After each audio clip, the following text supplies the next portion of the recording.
What's going on, guys? Today I'm going to be talking about a video the VA Sit Rep YouTube channel just dropped. So if you guys don't know what that channel is, you should definitely subscribe. They also drop their videos in the monthly newsletter, or actually the weekly newsletter you get as a veteran.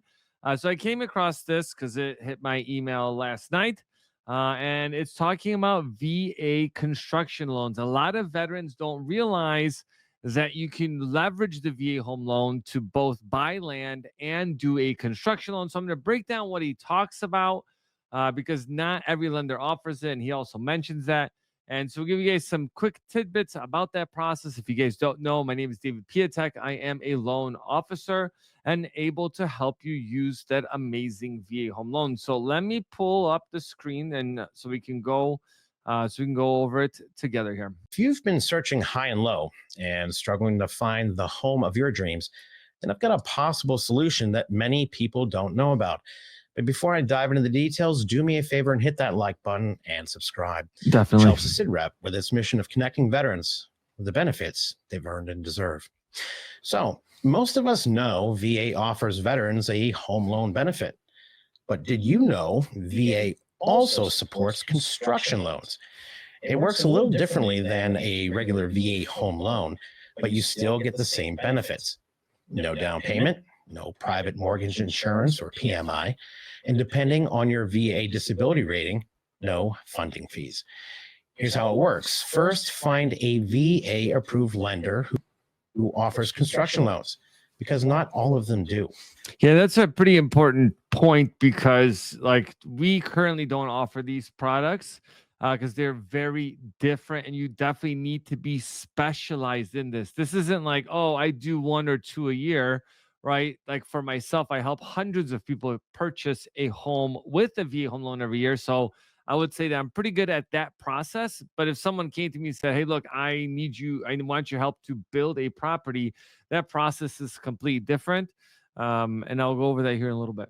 Then get your paperwork ready, proof of income, assets, debts, and be prepared for a full credit check. Construction loans do have stricter requirements, but being organized from the start will make the process much smoother. Yeah, so what he's talking about, the restrictions are the V loan itself is pretty loose, right? A lot of the lenders that I know that do them, because a lot of times we'll refer those out, they typically are going to have debt to income requirements, where the VA typically is looking at residual requirements, tighter credit score requirements, and think about it this way. Typically it takes a long time to close on a construction loan, right? I mean, minimum 6 months on out from there, a year. So your financial picture can change. And depending if you're doing a one-time close or a two-time close VA home loan, that's also going to be factored into it. But different lenders offer different products within this.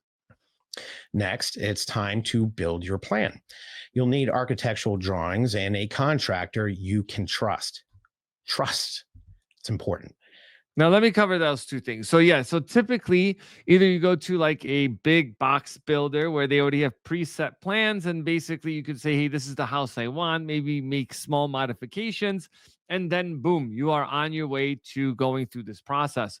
Now, if you're building a custom home, just think about it this way. Typically, from a land acquisition to construction starting is about 60 days from my research and talking with people in the industry. A normal purchase is about 24 days-ish, at least for us. Other places might be a little bit longer. And, going through a remodel right now and working with an architect, it didn't take 2 months to come up with plans. And that's typically something you're going to have to pay for upfront out of your own pocket. So you have more out-of-pocket expenses going through this route. Now, it's definitely an awesome option if you have the flexibility to be able to, and patience, I would say, to do a new construction, especially if you're doing a custom home, because of the amount of time that it's going to take for the lead up to make that happen. Check references. Talk to your local home. Oh, so one thing he did mention is about the builder. One thing he didn't mention is that the VA got away from having VA builder ID numbers unless it's in certain situations. So you definitely need to do the research on your own on the contractor, because depending on how the bank has it set up with its draw schedule, okay, so it's So when you, let's say, do land acquisition plus construction schedule, right? So let's say total loan is for 500,000.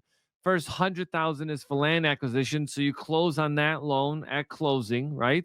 And then at that time, the construction loan is also created. And so there could be draw periods within that. Now, banks do it different, right? Sometimes they'll have the contractor reach out to the bank to say, hey, we're ready for another draw. This is the work that was completed. They come out and then they'll say, sign off on it, like, yes, it's been completed, and a check is issued to them. So he mentions in here. Home Builders Association and confirm they have the right licenses. Yep. And before you buy any land, make sure the local building authority Yep. will approve your permits. Once construction starts, your loan funds go into an escrow draw account, and the builder gets paid in stages with your written approval each time. And so that changes a little bit. It's not necessarily like, hey, you as the consumer. And we've run into situations, and I've had a lot of calls on this, where people went with the construction route, but they didn't like the way the contractor was building the home, or the quality that they wanted. And so you could really run into challenges if you don't do your research or look at other homes and projects that they did, and making sure that you go over that up front with the contractor. And when you talked with the lender, make sure you're asking them, what is your process for doing the draws? Because if you want control, then that's going to be something that's important for you when you do this. Most projects take a year or more, and sometimes things like weather or material shortages can slow things down. Yeah, and that could be a big factor. Now, for this mortgage payment, now different banks, and again, depending on how this is structured, because normally two-time loans, meaning you close two-time close loans. It's a lot to say there. You typically will have a bank-funded loan, and then it converts to a VA home loan, traditional one. So again, bank is using their money, and then they're converting it, or you're closing it in one time. Now, those programs vary widely, right? Construction loans typically are going to be, from what I've seen, adjustable rate mortgages. And then at some time you want to refinance.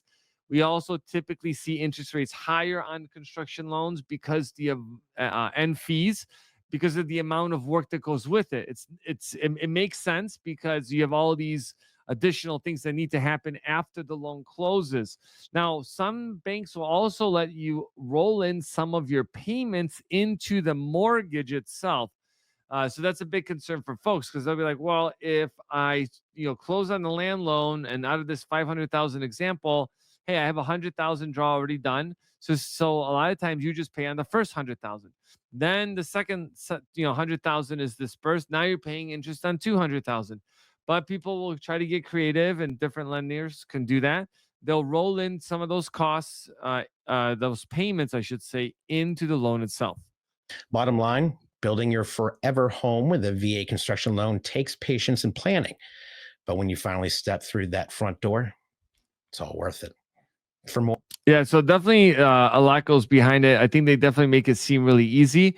The VA does have a very limited section in its VA handbook talking about VA construction loans. It's definitely a great option. And the cool part is that you can build barndoiniums, stick build, modular manufactured homes. So it's a pretty awesome option to be able to do these things, because the VA loan can't be used just to buy land solely. I did a whole video, and I'm a huge fan of, yes, buy land now, pay it off over time, use the equity, and then do a construction loan. And then necessarily you don't have to use a VA loan if you have enough equity in the property. That's number one. Number two, if you're trying to do a self build, you can't do that with the VA loan. You're going to have to do my route.